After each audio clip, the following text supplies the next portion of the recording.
Всеки от нас иска да бъде щастлив. Всеки от нас иска наивна нежност, която ни обвива. Напомняща на онзи, който ще държи ръката ни, дори когато светът вече не е същият. Да дава всичко, без да изисква. Когато тази нежност е дарена от любим човек, искаш да му отговориш по същия начин. Не. Още милиони пъти повече искаш да му дадеш. В това се крие смисълът на човешките взаимоотношения. Смисълът на семейството е дълбоката връзка, която пазим само за двама от нас, защото хората не могат без отношения.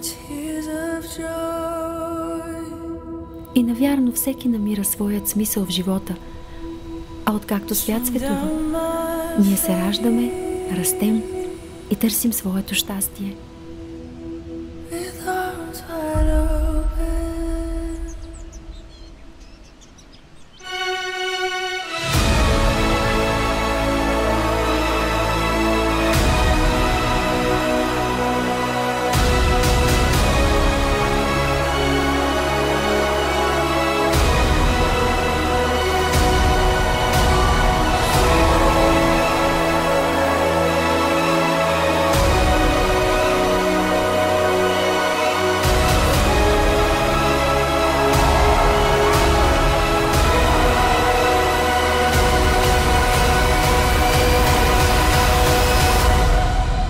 Не всяка история е като приказка и не е нужно.